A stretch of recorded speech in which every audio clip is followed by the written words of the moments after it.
अस्सलामुअलैकुम। मैं हूं आपका host Kamil Ehsan and welcome to another episode of Talk Cricket with Saleem खालिक।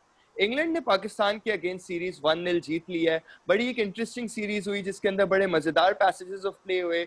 आखिरी दो मैचेस बैड लाइट और रेन की जद तो आ गए, लेकिन पहला मैच फैसला कुन साबित हुआ। हम चलेंगे सलीम खालिक साहब की तरफ। सर अस्सलामुअलैकुम। वालेकुम अस्सलाम। कामिल कैसे हैं? बारिश एंजॉय कर रहे हैं आप? बहुत ज्यादा सर। सबसे पहला सवाल मैं आपसे यही करूंगा कि क्रिस वोक्स और बटलर की जो पहले टेस्ट में पार्टनरशिप बनी थी वो कितनी अहम साबित हुई आखिर में, क्योंकि उसी की वजह से इंग्लैंड के पास सीरीज विक्ट्री आ गई फाइनली। फैसला कौन साबित हुई क्योंकि जाहिर है उसके बाद दोनों मैचेस ड्रॉ हुए और बदकिस्मती थी पाकिस्तानी टीम की कि वो पार्टनरशिप को तोड़ नहीं सकी। वीक कैप्टनसी का इसमें बहुत किरदार था और कोच मिसबाह उल हक का भी, जिन्होंने कोई इतनी ज्यादा रहनुमाई नहीं की, उसको कोई गेम प्लान नजर नहीं आ रहा था, जो हम पहले भी डिस्कस कर चुके हैं ये सारी चीजें। बाद में जाके वही चीज पाकिस्तान टीम को ले डूबी। हो सकता है अगर वो मैच पाकिस्तान जीत जाता तो फिर बाद में सूरत हाल जो डिफरेंट होती, क्योंकि जब एक मैच में आप पता हासिल करें उसके बाद कॉन्फिडेंस आपका आसमान की बुलंदियों को छूने लगता है। तो जाहिर है पाकिस्तान टीम ने वो लैग किया और वो ना सिर्फ इस साल, आइंदा भी हमेशा याद रखेंगे कि किस तरह हमने एक जीता हुआ मैच हारे थे, जिसकी वजह से सीरीज भी फिर जीतने का अरमान दिल से निकल गया। क्योंकि 24 साल हो गए थे पाकिस्तान टीम को इंग्लैंड में सीरीज जीते हुए। हम सोच रहे थे कि 24 साल बाद नई तारीख रकम करेंगे, जिस तरह से माहौल पीसीबी ने बनाया हुआ था सोशल मीडिया वगैरह पे। लेकिन बदकिस्मती से 10 साल बाद पहली टेस्ट सीरीज हार गए हम लोग, जिसका जितना भी हम अफसोस करें वो कम है, क्योंकि बज़ाहिर ऐसा लग रहा था कि टीम अच्छी है। 1 महीने पहले हम वहां पहुंच चुके थे, तो ट्रेनिंग का भी खूब वक्त मिला था। दो ही चीजें थी, ट्रेनिंग करना और खेलना। 1 महीने की तरबियत आपने वहां पे हासिल की है, आपस में वार्म अप मैचेस भी खेले, कंडीशन से भी हम आहंग हो गए। उसके बाद भी अगर रिजल्ट अच्छे नहीं आ सके, इसका मतलब है कि हम लोगों में कोई खराबी है और हमारी टीम इस काबिल नहीं थी कि वहां जाके जीत सकती। सर प्लेयर्स की तो हम अच्छी खासी बातें कर चुके हैं पिछले दो टेस्ट मैचेस में। एक मौजू ऐसा था जो हमने टच अभी तक नहीं किया था, मेरे हिसाब से अब सीरीज जब खत्म हो गई है तो हम वो भी टच कर सकते हैं। वो था कोचेस जो पाकिस्तान की एक हैवी ड्यूटी कोचिंग स्टाफ, जिसके अंदर वकार यूनुस साहब, यूनुस खान, मिसबाह उल हक, ये सब मौजूद थे। तो उनकी एक कारकर्दगी को इस टूर के हिसाब से किस तरह आप देखते हैं? 0/0 मैं तो कहूंगा। देखें, 1 करोड़ से जायद जो है ये कोचिंग स्टाफ हर महीने पीसीबी से मुआवजा लेता है।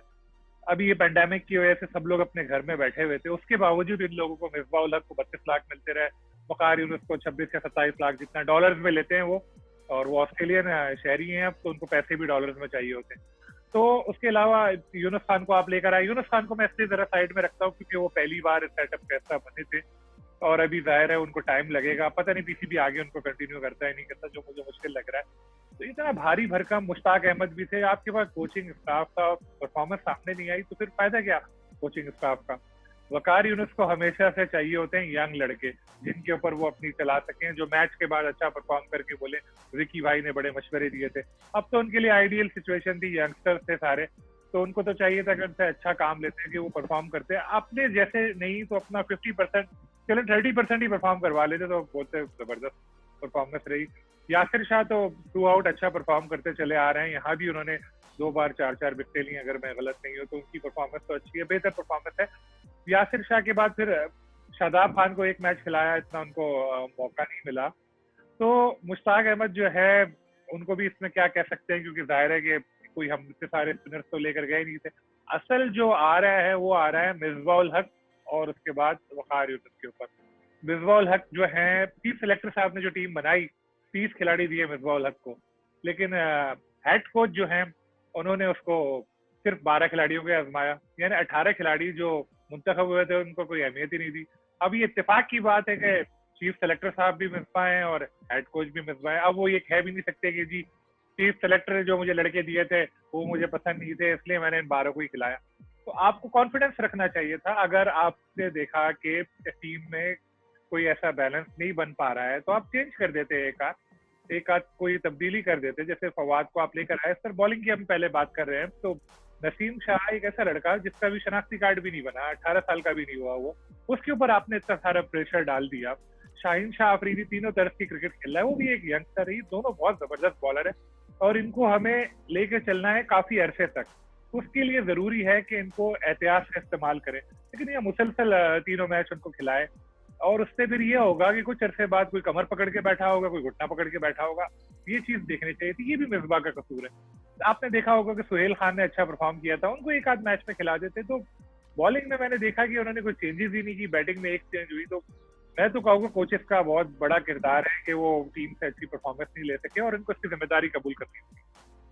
बिल्कुल सर, इस जवाब में आपने सारे बॉलर्स को ऑलमोस्ट कवर कर लिया। एक बॉलर खास तौर पे रह गए जिनकी परफॉर्मेंस की मैं बात करना चाहूंगा, वो है मोहम्मद अब्बास, अब्बास। जिन्होंने अब्बास। अच्छी खासी अपना एक डर बिठा दिया था इंग्लैंड की टीम के अंदर भी और मीडिया के अंदर भी। खास तौर पे हमने देखा कि इंग्लैंड के सारे बैट्समैन डाउन द ग्राउंड जैसी अब्बास की बॉलिंग शुरू होती थी, वो आधी पिच पे आके खड़े हो जाते थे कि ये अब्बास ने स्विंग करनी है, और उसके बावजूद उनकी सीम मूवमेंट इतनी थी कि बैट्समैनों को मुश्किल पेश आई। तो अब्बास का फ्यूचर आप किस तरह देख रहे हैं इस सीरीज के बाद? वो जवाब बहुत बड़ा हो गया था, तो मैंने इसलिए अब्बास को रोक लिया था। मुझे पता था आप इसका अलग सवाल करेंगे। अब्बास का तो आपने देखा होगा, कुछ एक मैंने चीज नोट की, उनकी स्पीड जो है वो काफी कम होती जा रही है। और आपने भी नोटिस किया होगा कि रिजवान ने कई बार तो विकेट के साथ लग के उनकी बॉलिंग पे विकेट कीपिंग की, जैसे आप स्पिनर्स के साथ करते हैं। नो डाउट अच्छी स्विंग है, लेकिन इस सीरीज में वो इतने कामयाब साबित नहीं हुए।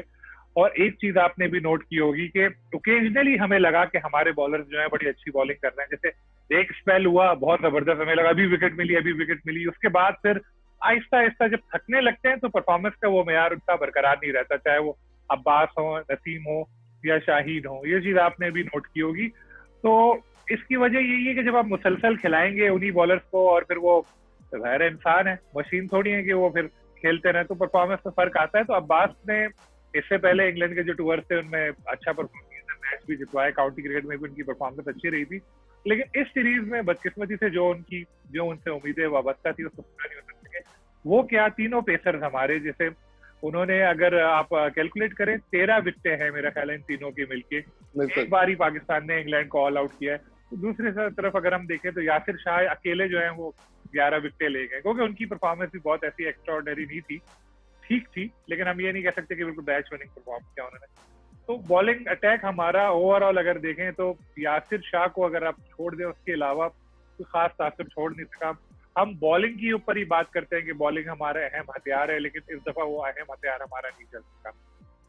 राइट सर, मैं विकेट कीपिंग की तरफ चलूंगा, जो एक इम्प्रूवमेंट इंग्लिश कमेंटेटर्स के हिसाब से पाकिस्तान में पाई गई थी। जॉस बटलर जो इंग्लैंड के थे, उनका तो एक हॉरिबल रन गया था खास तौर पे विकेट कीपिंग में। उसके बाद बैटिंग में उन्होंने इतना अच्छा परफॉर्म किया कि वो मैन ऑफ द सीरीज ले गए। लेकिन रिजवान की खास तौर पे इंग्लिश कमेंटेटर्स ने, फॉर्मर क्रिकेटर्स ने बड़ी तारीफ की है। बैटिंग में बड़ी उन्होंने गट्स इनिंग्स खेली हैं, उसके अलावा जो उनकी विकेट कीपिंग थी उसकी खासी तारीफ की गई है। तो उनका फ्यूचर टेस्ट साइड में आप किस तरह देख रहे हैं?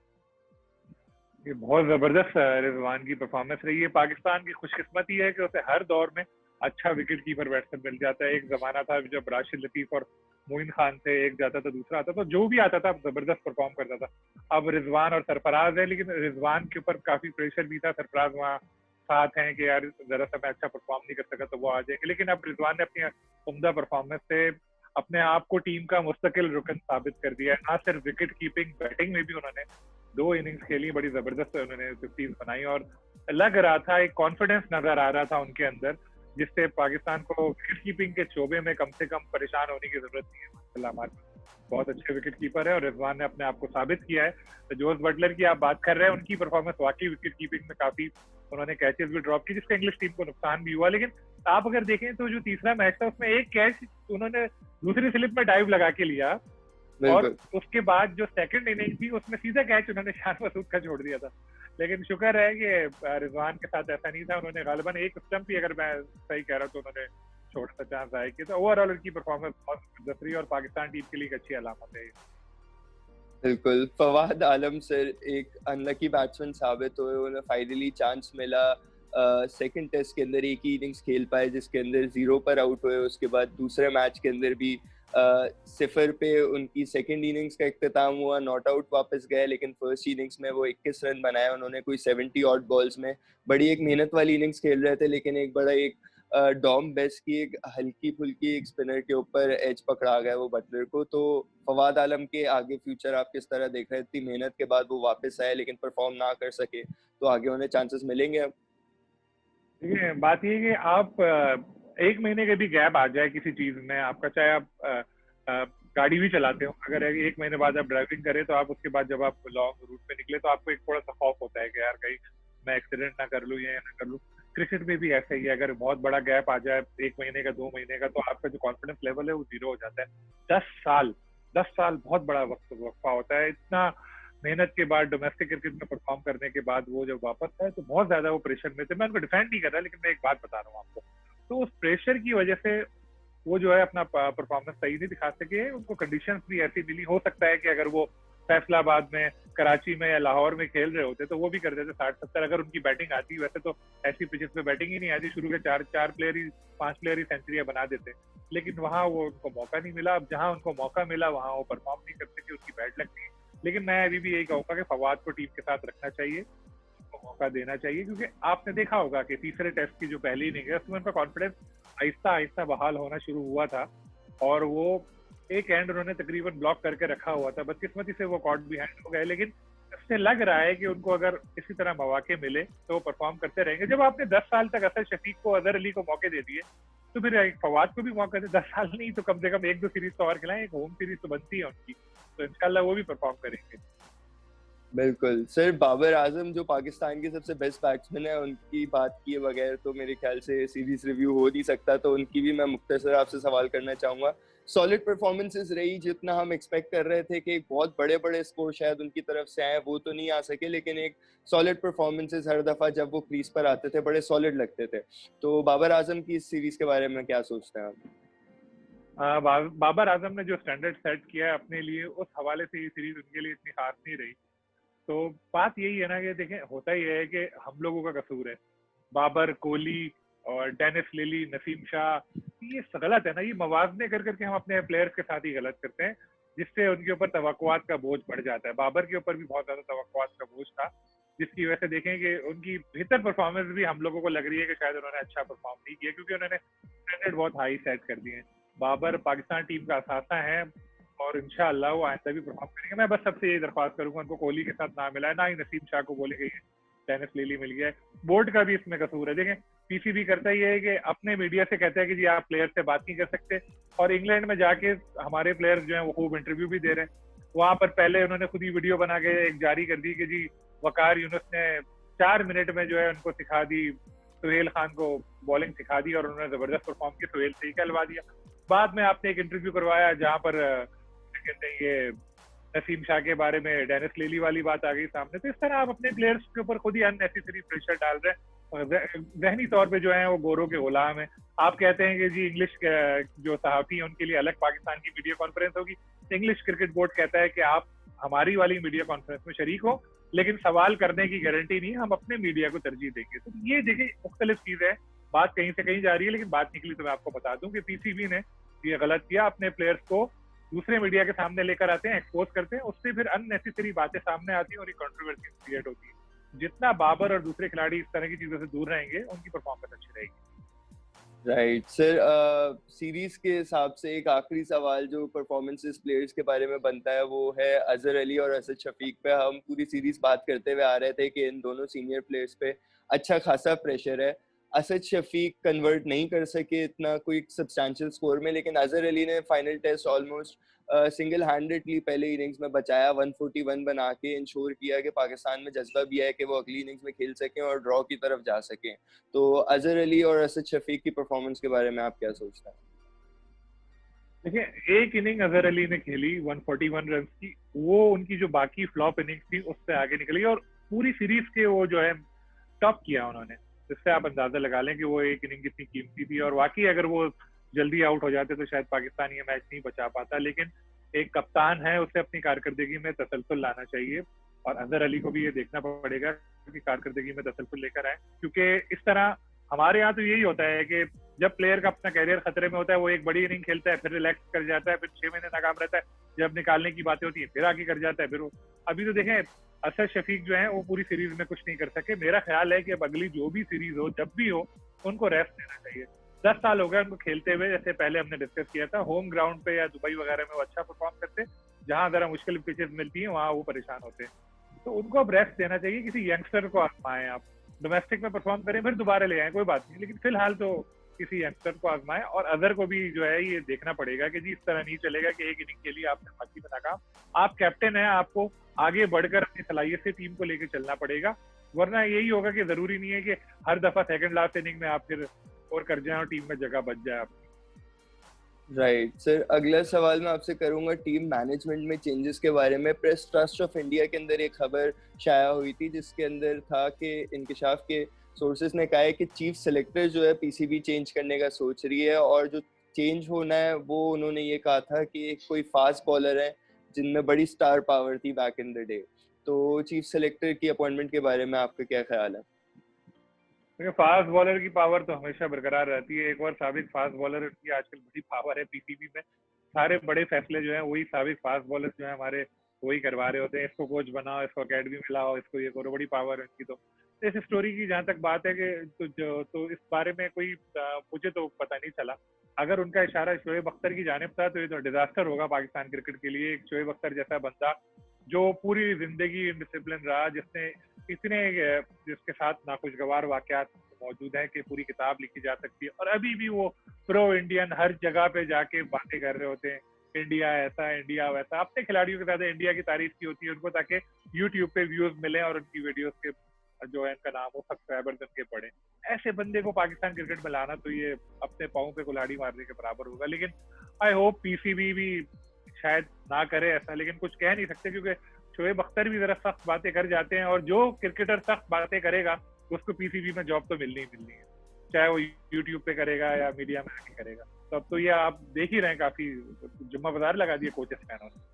बिल्कुल सर, अगला सवाल मेरा इसी बारे में था कि पीसीबी ने कोचेस की तकर्रियां अभी जारी रखी हुई है, और अच्छे खासे फॉर्मर प्लेयर्स, बहुत सारे फॉर्मर प्लेयर्स ट्विटर के ऊपर एकदम से आ जाते हैं, उनके बयान, कोई हाई परफॉर्मेंस सेंटर के अंदर कोचेस लग रहे हैं तो सिलेक्शन कमेटी के अंदर ऐड हो रहे हैं। तो क्या सोचते हैं इन तकर्रियों के बारे में, और फ्यूचर किस तरह देख रहे हैं पाकिस्तान क्रिकेट का?